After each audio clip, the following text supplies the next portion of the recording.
All right, so Germaine Pratt news came out. He has requested a trade, which, much to the chagrin of our Cincinnati Bengals fans, I'm sure we're going to be talked about in national media today. We're like, I don't know what's going on there in Cincinnati.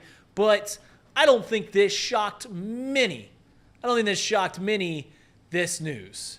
Jacob, as the Cincinnati Bengals host, or Chatterbox Bengals host, what was your initial reaction to this? He's been on that list towards the top of the cut list going into this offseason. I think that was kind of projection for how it was going to go anyway. I would assume that this comes after the Bengals saying we're either going to cut you or you take a pay cut, and he said, I'll quit before you can fire me, as you so eloquently put it. So, yeah, I think this is a net zero for the Bengals. I don't think Germaine Pratt was going to be a linebacker for this team next year anyway. This gives us a chance to get some value for him. If the alternative is cutting him, then might as well take a 7th-rounder, or, if we get lucky and get a 6th-rounder for him, that'd be great. Maybe package him with a mid-round pick of our own for a player or something along those lines. I saw people throwing out some fun options on X the other night. So, I don't know. We'll see what happens. Ian Rappaport reported that there's a pretty significant market for him, which did surprise me. But sometimes those tweets are straight out of the agent's mouth, so who knows what's true. Well, yeah, here's the thing is you look at him, and he's obviously had some big moments in playoff games. Yeah. He's been our leading tackler now for 2-3 years. He is our captain, so you basically get a veteran presence. But I think if you're a Bengals fan, we all kind of knew what we were watching the past few years. And I know Casey has an opinion on Germaine Pratt that we'll get to here in a second. I get so frustrated with fans when it comes to people trading your own talent because they're always ludicrous trades. And we all do it. I do it. We all do it. I'm not going to out them. I saw someone put out, all right, Germaine Pratt wants a trade. I think we should get a 1 for him, but I'll accept a 2. Sorry? What? I made fun of Browns fans a couple weeks ago, last week, whenever the Myles Garrett stuff, and they're like, we want 4 1s and a second. It's like, all right, pump the brakes here. Like, Myles Garrett's a Hall of Fame. He's a great 4 1s and a 2. Get out of here. When I saw someone say, now, while I think I want a 1 here, I'll take a 2 from Germaine Pratt. On the record, so would I. Correct. I want that to be stated, that if someone wants to offer a 2 for Germaine Pratt. We almost got a 2 for A.J. McCarron, so anything's possible. You do not hang up the phone. No, you put it on mute for a second. You go, hey, get the league office on here, and then you go, hey man, how's the family going? Yeah, get this done now. Right, Elliot, your opinion on Germaine Pratt asking for a trade? No, I think it was going to happen. A lot of these defensive players, they're going to see a defensive overhaul here with Al Golden. That was kind of the emphasis of bringing him here. It's let's develop and draft young talent and have Al Golden work his magic on them.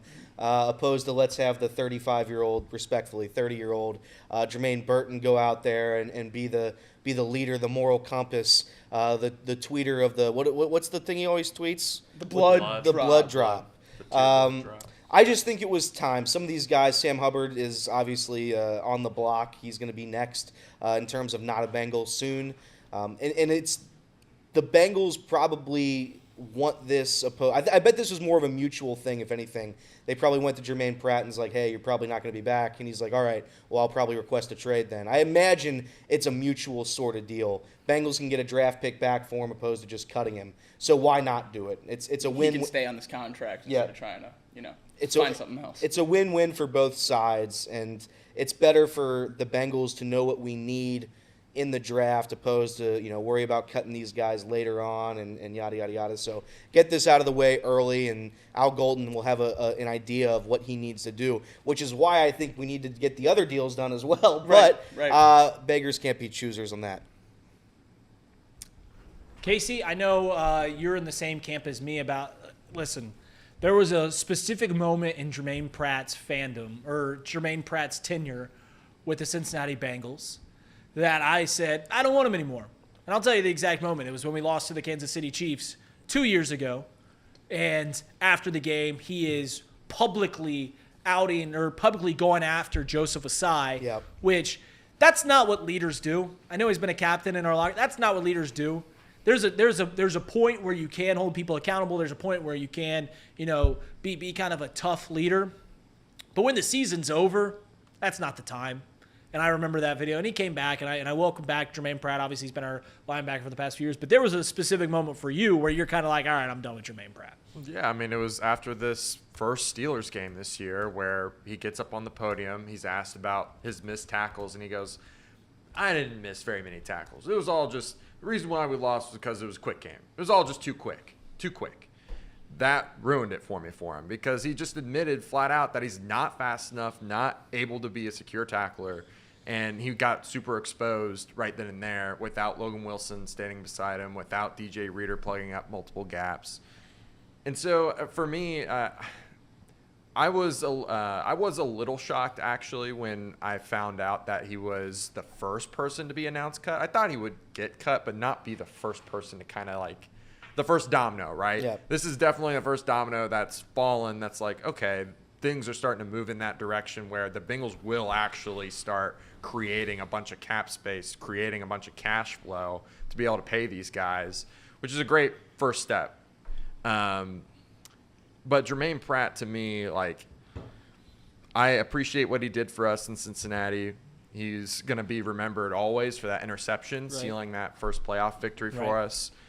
But I think it got a little old. He started doing things, like you mentioned about the AFC Championship game, where, like, did he really deserve that leadership status after being kind of a jerk all season and then kind of making excuses as to why he couldn't make tackles, why he was so slow getting to his spot. I don't know. I just didn't like it. So I appreciate what he did, but this is, like you guys said, a mutual agreement.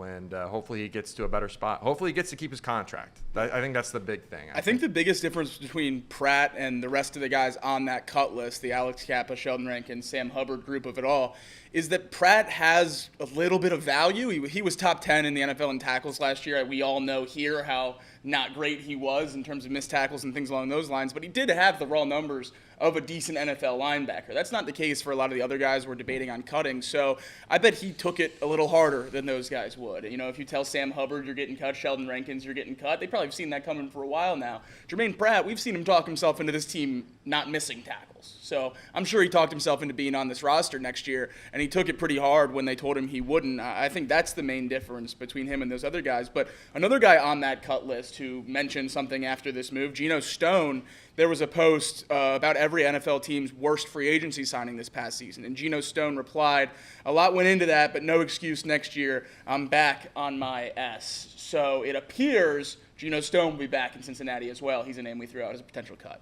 I think cutting Geno Stone would be a major mistake. Couldn't agree more. I think Geno Stone, though he sucked for the first half of the year, thought he played really well in the second half. Granted, we played much worse defenses, but I don't know.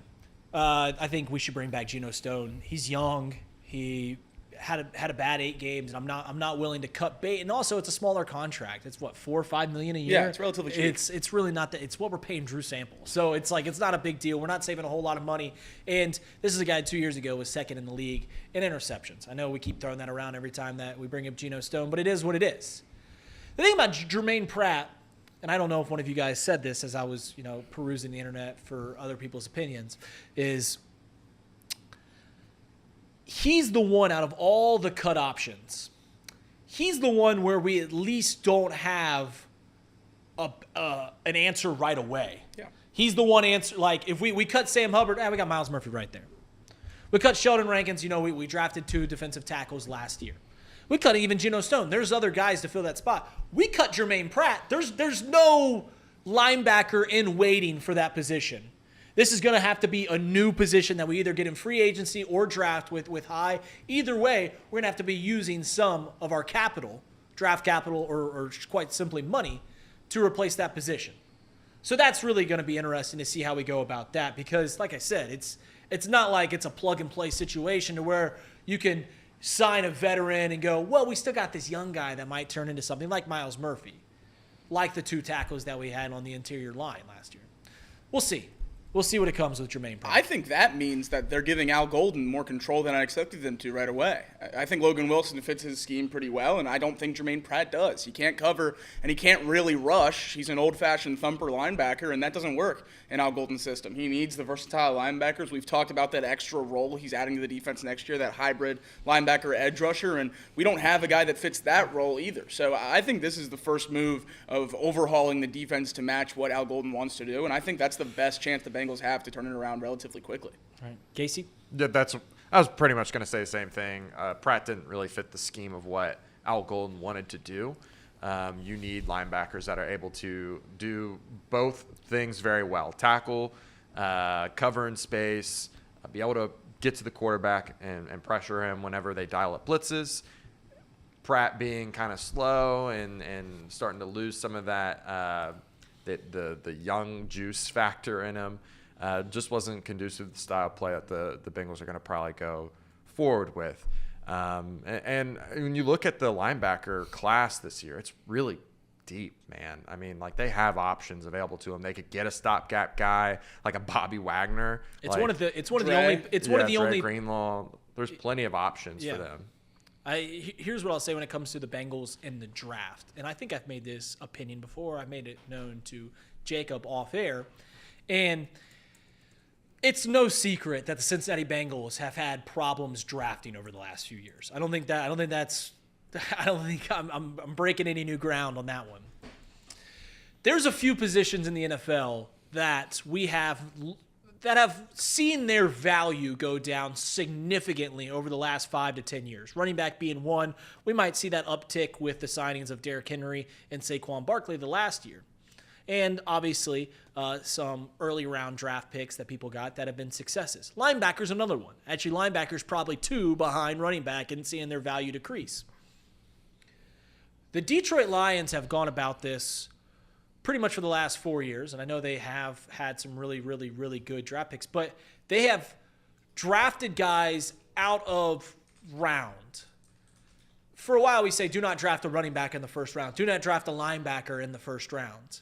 And what do the Lions do? They say, hey, I could take the 3rd offensive tackle in this class, or the 4th offensive tackle in this class, or I could take the 4th edge rusher in this class, or I could take the 3rd wide receiver in this class. And they said, I'm not going to do that. I'm going to go out and I'm going to get the number 1 linebacker. I'm going to go out and I'm going to get the number 1 running back. And if the Bengals are as inept as we think they are at drafting people, maybe let's stop trying to find the 4th edge rusher or the 4th tackle or the 4th wide receiver, and let's just go out and get the best linebacker in the middle of the first round. Let's go out and get the best safety in the middle of the first round. Let's go out and get even the one guy, the other position that people say do not draft in the first round, tight end. Listen, if he's the best tight end in the draft, I'm okay with it if that's what you need.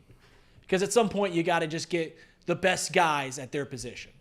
And if you can't do it getting the 4th or 5th guy in a draft, let's go ahead and just get the first linebacker off the board and just leave it where it be. Obviously, the Bengals have a lot of holes to fill. So maybe, all in on that. But I think that's a good way to go about it if you can't draft right. It's much more likely the best guard, linebacker, or safety is there at 17 than the best tackle, edge rusher, wide receiver. So you would be scraping, 2nd, 3rd, 4th on those lists. I don't know why teams don't go for that best, especially when we've seen that model work. Let other people scout for you. Yeah. If other people are saying this is the number 1 linebacker, we got him, start of the 2nd round, end of the 1st round, whatever. Just take the best linebacker. Just go ahead and do it. It's worked for the Lions. Yeah. We'll see. Worked for the Eagles. It certainly worked for the Nolan Eagles. Smith. Everyone said he was way too small to play edge rusher. Fell from the top 15 to 30. 8 sacks this year. There you go. I will say, though, Germaine Pratt, I mean, to be fair, I think there is, if you lose Germaine Pratt and you don't have somebody of at least equal value, you're going to be hurting on defense. And what you said, top 10 in tackles? Yes. He's been consistent for the Bengals pretty much his entire career. You are losing consistency at that position. You have to replenish it. I know it was probably the right time to move on, but it is one of those things where if the Bengals don't adequately replace Germaine Pratt, you're losing another large source of production defensively on a defense that's already terrible. Again, I think it's the right move. I'm just saying that you have to make sure that Al Gold knows what he's doing here. And I have no doubts that he doesn't, right? I think that Germaine Pratt is a loss. Like I think a lot of people say that they lump him in with the Sam Hubbard thing, and I think Sam Hubbard was bad. Like I think the difference between Sam Hubbard and Germaine Pratt had value. I don't know if Sam Hubbard had a ton of value last year. Joe Goodberry posted it yesterday after Pratt requested the trade, and I thought it was interesting to look at. In 2019, 20, and 21, Germaine Pratt had PFF grades of 51, 41, and 54. Contract year in 2022, he had a 79, and then the last 2 years, a 63 and a 60. So all-time finesse god, Germaine Pratt having a career year in the contract season. That's what leaders do. Yeah, it is. They wait till they can get the bag, and they're like, all right, I'm going to play really well. I'll play a little harder. It is crazy that we see that consistently, and I get it. Like, listen, it's their job, and they don't like. Sometimes it's good to have an extra motivating factor in the fact that you can make $20 million, and maybe if you already signed your contract and you're just locked into this money, you just keep going out there and doing your thing. But it is interesting to see that. I don't know. We'll see what happens with this when this whole thing comes out. I think there is going to be someone that bites at a trade. It's just Lou want him back. It's just what do we want? What do we want? Yeah. And we'll see where that lays out. I think you guys are both right. He does certainly have some value on this team. And like I said, there's no linebacker in waiting that's going to take up that mantle right away. Like you have to put some serious capital towards that. I'll also say this. If you're worried about where this defense is heading, reminder, can't get much worse. Can't get much worse, guys. Like it was pretty bad last year. So maybe if he's the best or most reliable defensive piece on a terrible defense, that's not worth a whole lot. So it is what it is. So we'll see what happens in the draft. As we wind down this Bengals segment, I don't know if you were here for the Joe Burrow media tour. Yeah. He went on again, pardon my take, yesterday or Monday, whatever day it was. Again, another shot. The Eagles are paying everybody. We should probably be in that line. He goes on 9 other different shows saying that, the Bengals need to pay these guys. We need to bring everybody back. And I think you were on the camp at least last year. Or I don't know when we had this debate, but Joe Burrow shouldn't have control. Joe Burrow shouldn't be in control. I'm weary of it. Shouldn't be in control of the franchise. As you sit right now, he clearly has some sort of control in being that the entire world will be against us, or at least the front office, if they don't bring back T and Trey. So if you were the front office, knowing that financially you're able to do it, do you do it? Because if you don't, Joe Burrow is going to be very, very upset, and that's a fight I don't want to have. Well, that's the problem. You said knowing that you are financially able to do it. I'm not sure that they are financially able to do it. As the rumor, well, we know that they sold the naming rights of the stadium to pay for his first contract, and then the rumor is that they had a deal done with Jamar Chase, but they couldn't pay the signing bonus, so it all fell through. Whether that rumor is true or not, I don't know. But I don't know if they have the money. I simply don't know if they have the money. And that's what scares me. Here's where I am weary of Joe Burrow controlling too much. I'm okay with it, right? Joe Burrow is currently my favorite athlete playing professional sports. He might go down as my favorite athlete ever. Love Joe. Defend him tooth and nail. You've seen me do it on this show multiple times. I've seen what happens when you give quarterbacks a few times too much control in the front office. You got to have the right guy mentally, ego-wise to do that. Do I think Joe Burrow falls in the camp of the right guy ego-wise? Absolutely. Abso-freaking-lutely. So that's where I'm not scared of it. We saw it with Aaron Rodgers, didn't go well. We saw it with Russell Wilson, didn't go well. I'm weary of Joe Burrow controlling, and he's doing it because he simply has to. Because if he doesn't, I think Joe Burrow would rather sit in his mansion and not doing this publicity tour for the sake of his friends and the team. I think he would prefer to do that. Instead, he's got to pay security from swimsuit models to secure his household so that he can go out and do this. Allegedly. He's clearly forcing the hand, and this is the hand that he has to play. So I was weary of it. I understand that he has to do it. Just don't be surprised if in 8 years we've got kind of a prima donna quarterback too. Don't be surprised if that happens either. I'm on board with it. Let's do it because I think that's the only way it's going to happen, and that's what I want. But don't be surprised if in 8 years he's all of a sudden there's a lot of noise around Joe Burrow here in Cincinnati. I think the main difference between what Aaron Rodgers did most recently and Joe Burrow's conversation now is Aaron Rodgers was asking for a 40-year-old Randall Cobb, Alan Lazard, Nathaniel Hackett to call his plays. Joe Burrow's asking for the youngest Triple Crown winner in NFL history, a top 15 receiver, and the Sack King. So it's like, I didn't tell you this. Whenever a lot of Bengals fans were making a lot to do about the Players Awards. Yeah. How did Jamar Chase not get a first place vote? I was surprised Trey Hendrickson wound up second overall.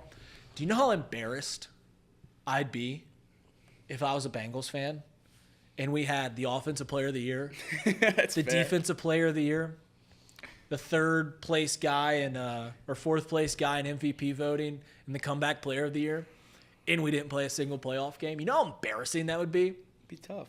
That would be real tough. It'd be tough. Be super tough. Luckily, we didn't have to deal with it. Luckily, we didn't have to go there, but that's where I was a little concerned coming back from that. But yeah, I mean, he's not asking for a whole lot. Just pay the elite guys. And it goes back to what I said earlier. If you're having trouble drafting people, like if you're the Kansas City Chiefs, you don't worry about letting Tyreek Hill walk, because you know what? You'll probably get somebody else. You don't worry about Snead walking, because you'll probably get somebody else.